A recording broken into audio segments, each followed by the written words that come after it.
নমস্কাৰ। এই মুহূৰ্তত আইপৰছে কেইবাটাও গুৰুত্বপূৰ্ণ খবৰ আৰু এন ধৰণৰ খবৰসমূহ নিতৌ পাবলৈ চেনেলটো ছাবস্ক্ৰাইব কৰি ভিডিঅ'টোত এটা লাইক কৰি দিবলৈ নাপাহৰিব। তথা বলক দেৰি নকৰি খবৰকেইটা আৰম্ভ কৰোঁ। দৰ্শকসকল দিবলৈ প্ৰথমটো খবৰ।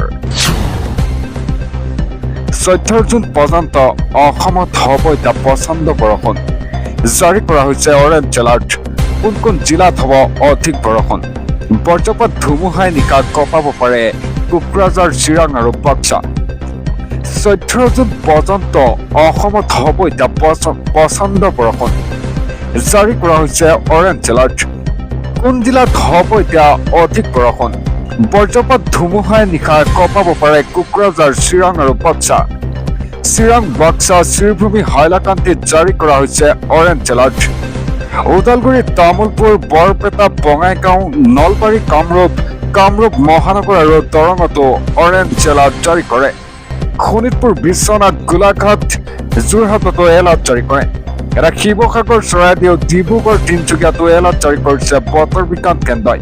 ধেমাজি, লখিমপুৰ, মৰিগাঁও, নগাঁও, হোজাইতো এলাৰ্ট জাৰি কৰে। এটা কাৰ্বি আংলং, পশ্চিম কাৰ্বি আংলং, ডিমা হাছাওতো এলাৰ্ট জাৰি কৰে।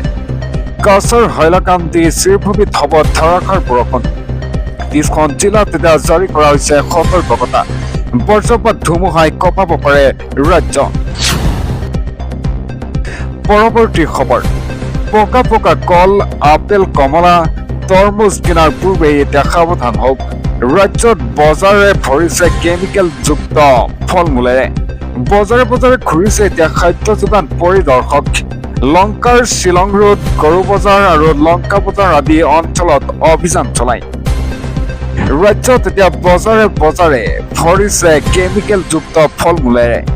পকা কল, আপেল, কমলা, তৰমুজ কিনাৰ পূৰ্বে এতিয়া সাৱধান হওক। অসাধু বেপাৰীৰ বিৰুদ্ধে কঠোৰ অভিযান। লংকাৰ শ্বিলং ৰোড, গৰু বজাৰ আৰু লংকা বজাৰ আদি বিভিন্ন অঞ্চলত এই অভিযান চলায়। খাদ্য যোগান পৰিদৰ্শক কস্তুৰী পোষ্টে অভিযান চলাই পৰীক্ষা কৰে ফল মূলসমূহ।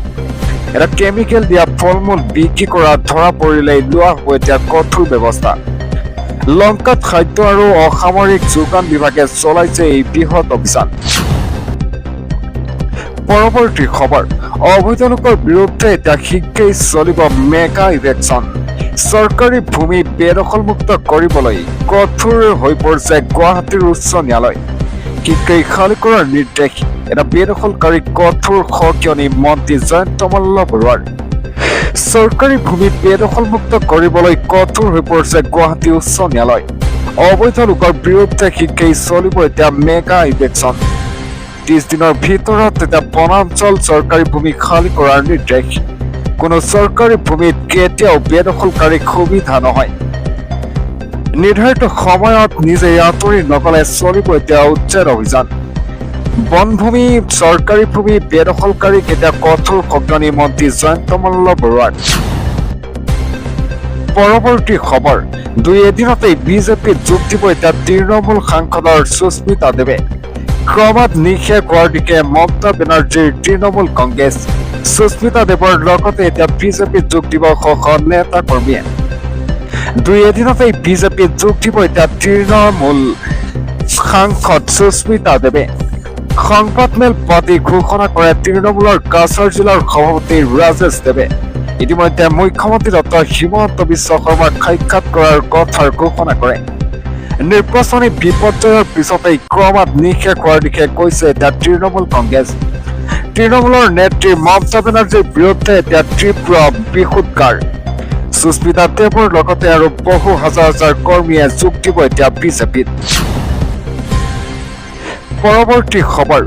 ৰাজ্যৰ শিক্ষাৰ্থীলৈ বিনামূলীয়া বাছ সেৱা। ৰাজ্য চৰকাৰৰ ডাঙৰ পদক্ষেপ। 10 জুন অৰ্থাৎ আজিৰ পৰা আৰম্ভ হ'ব চৰকাৰী সেৱা। দিবলৈ এটা অতিকৈ গুৰুত্বপূৰ্ণ খবৰ। ৰাজ্যৰ শিক্ষাৰ্থীলৈ পৰিবহণ সুৰক্ষা বাহনৰ সুবিধা।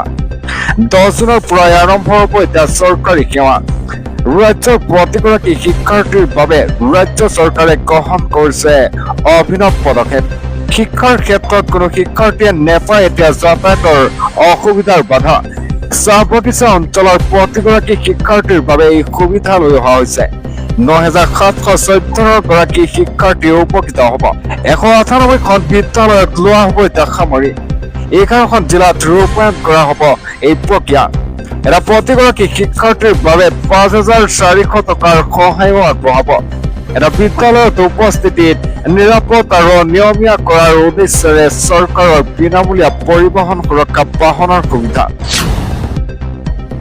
পৰৱৰ্তী খবৰ, চৰকাৰী পকীঘৰ লাভ কৰা নাই নেকি? আহি গ'ল এতিয়া PMAY 2.0। নতুনকৈ লাখ লাখ লোকে লাভ কৰিব এতিয়া PMAY ঘৰ। কেনেদৰে কৰিব আবেদন, সবিশেষ জনাইছো আপোনালোকক। চৰকাৰী পকীঘৰ লাভ কৰা নাই নেকি? নতুনকৈ লাখ লাখ লোকে এতিয়া লাভ কৰিব PMAY ঘৰ। আহি গ'ল এতিয়া PMAY 2.0। ৰাজ্যৰ প্ৰতিটো দৰিদ্ৰ পৰিয়ালে লাভ কৰিব এতিয়া চৰকাৰী পকীঘৰ। নতুনকৈ 16,810টা পৰিয়ালে শীঘ্ৰেই পাব এতিয়া চৰকাৰী পকীঘৰ। তালিকাত কাৰ কাৰ নাম, শীঘ্ৰেই সাজু কৰক নথিপত্ৰ। ৰেচন কাৰ্ড, আধাৰ কাৰ্ড, পেন কাৰ্ড থাকিলেই লাভ কৰিব এতিয়া চৰকাৰী পকীঘৰ।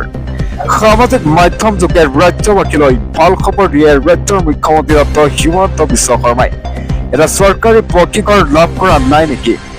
নতুনকৈ লাখ লাখ লোকেই লাভ কৰিব এতিয়া PMAY ঘৰ।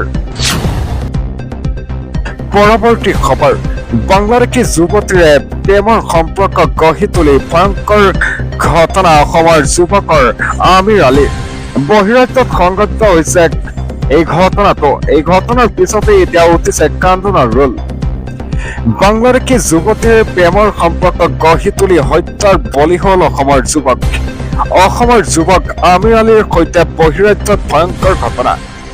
প্ৰেমিকক হত্যা কৰি ট্ৰলি-বেগত ভৰাই দলিয়ালে মৃতদেহ। গাৰ-নোম শিয়ৰি উঠা এটা শিহৰণকাৰী ঘটনা। বিগত 10 বছৰ ধৰি চেন্নাইত কৰ্মৰত আছিল গোসাই গাঁৱৰ হাড়ভঙাৰ যুৱক আমিৰ আলী। বাংলাদেশৰ পৰা চেন্নাইলৈ চিকিৎসাৰ বাবে আহি আশ্ৰয় লৈছিল প্ৰেমিকৰ ভাড়াঘৰত। ভাড়াঘৰতে আন 2 যুৱকৰ সৈতে লগ লাগি আমিৰ হুছেইনক নিঃসংগভাৱে হত্যা কৰিলে যুৱতীগৰাকীয়ে। চেন্নাই আৰক্ষীৰ জালত এতিয়া হত্যাকাৰী প্ৰেমিকসহ 2 যুৱক। চেন্নাই আৰক্ষীৰ জালত পৰে এতিয়া হত্যাকাৰী প্ৰেমিকাসহ 2 যুৱক। বাংলাদেশী যুৱতীৰে প্ৰেমৰ সম্পৰ্ক গঢ়ি তুলি হত্যাৰ বলি হ'ল এতিয়া অসমৰ যুৱক। পৰৱৰ্তী খবৰ, এটা ব্ৰেকিং নিউজ আহি পৰিছে। বিদ্যালয়ৰ পৰা উভতি আহোঁতেই ছাত্ৰীৰ সৈতে কুকৰ্ম। ৰাহুলৰ বিৰুদ্ধে সাবিনা মজুমদাৰৰ পিছৰ পিঠে দিলে ডাঙৰ ৰায়। বিদ্যালয়ৰ পৰা উভতি আহোঁতেই ছাত্ৰীৰ সৈতে কুকৰ্ম। লম্পট দয়ালশীল ওৰফে ৰাহুলে সংঘটিত কৰিছিল কুকৰ্ম। অৱশেষত লম্পট ৰাহুলক জেললৈ প্ৰেৰণ কৰে আদালতে। 10 বছৰ কাৰাদণ্ডৰে দণ্ডিত কৰা হয় লম্পট ৰাহুলক। 2 বছৰ অন্তত ন্যায় লাভ কৰিলে এগৰাকী ছাত্ৰীয়ে। আলহাজ সাবিনা মজুমদাৰৰ বিচাৰপীঠে দিলে গুৰুত্বপূৰ্ণ ৰায়। ধুবুৰী অতিৰিক্ত জিলা আৰু সত্ৰ ন্যায়াধীশে দিলে এই ৰায়। পৰৱৰ্তী খবৰ, ই-ৰিক্সাৰ বিৰুদ্ধে এতিয়া ৰাজ্যত আৰম্ভ হ'ল কঠোৰ অভিযান। বৰজালিত একশ্যন মোডত পৰিবহণ বিভাগ। লাইচেন্স নথকা, পঞ্জীয়ন নথকা ই-ৰিক্সাৰ বিৰুদ্ধে চলিব অভিযান। দিব লৈছে এটা ব্ৰেকিং আপডেট। ই-ৰিক্সাৰ বিৰুদ্ধে এতিয়া ৰাজ্যত আৰম্ভ হ'ল কঠোৰ অভিযান। বৰজালিত এতিয়া একশ্যন মোডত পৰিবহণ বিভাগ। ৰাষ্ট্ৰীয় ঘাইপথত চলা ই-ৰিক্সাৰ বিৰুদ্ধে অভিযান চলাইছে এতিয়া আৰক্ষীয়ে। লাইচেন্স নথকা, পঞ্জীয়ন নথকা ই-ৰিক্সাৰ বিৰুদ্ধে চলিছে অভিযান। ঘাইপথত ই-ৰিক্সা চলাটো অত্যন্ত বিপদজনক। কোনো কাৰণতেই ভুল দিশৰে অথবা ৰাষ্ট্ৰীয় ঘাইপথেৰে ই-ৰিক্সা চলাচল কৰিব নালাগে। ই-ৰিক্সা চালকৰ সজাগতাৰ বাবে এই অভিযান এতিয়া বৰজালি জিলাৰ পৰিবহণ বিভাগ। পৰৱৰ্তী খবৰ, কোটি কোটি মহিলালৈ মোদী চৰকাৰে আনিলে এটা ডাঙৰ উপহাৰ। প্ৰতিমাহে ঘৰতে বহি লাভ কৰিব এতিয়া 3,000কৈ টকা। কেনেকৈ পাব এই টকা, সবিস্তাৰে চাই থাকক আমাৰ এই খবৰটি। কোটি কোটি মহিলাৰ বাবে ডাঙৰ সুখবৰ। প্ৰতিমাহে লাভ কৰিব এতিয়া নগদ 3,000কৈ টকা। দেশত মুকলি হ'ল মোদী চৰকাৰৰ নতুন অন্নপূৰ্ণা আঁচনি। আঁচনিৰ ধন পোনপটীয়াকৈ সোমাব এতিয়া মহিলাৰ বেংক একাউণ্টত। নতুন আঁচনিৰ বাবে আৰম্ভ হ'ল আবেদন প্ৰক্ৰিয়া। 1 জুনৰ পৰাই মুকলি কৰা হৈছে অনলাইন আবেদনৰ লিংক। অহা আগষ্ট মাহ পৰ্যন্ত কৰিব পাৰিব অনলাইন আবেদন। কোন কোন মহিলাই এতিয়া লাভ কৰিব এই আঁচনিৰ সুবিধা? কেৱল 25ৰ পৰা 60 বছৰীয়া মহিলাইহে কৰিব পাৰিব আবেদন। আৰ্থিকভাৱে পিছপৰা আৰু দুৰ্বল পৰিয়ালৰ মহিলাই পাব এতিয়া অগ্ৰাধিকাৰ। যোগ্যতা থকা মহিলাসকলে আবেদন কৰিবলৈ এতিয়াই কৰক প্ৰস্তুতি। চৰকাৰৰ অফিচিয়েল অন্নপূৰ্ণা পৰ্টেলত গৈ ঘৰতে বহি কৰক আবেদন। পশ্চিমবংগৰ মহিলাসকলৰ বাবে এই বিশেষ সুবিধা লৈ আহিছে। 1 জুনৰ পৰাই মুকলি কৰা হৈছে অনলাইন আবেদনৰ লিংক। অহা আগষ্ট মাহ পৰ্যন্ত কৰিব পাৰিব অনলাইন আবেদন।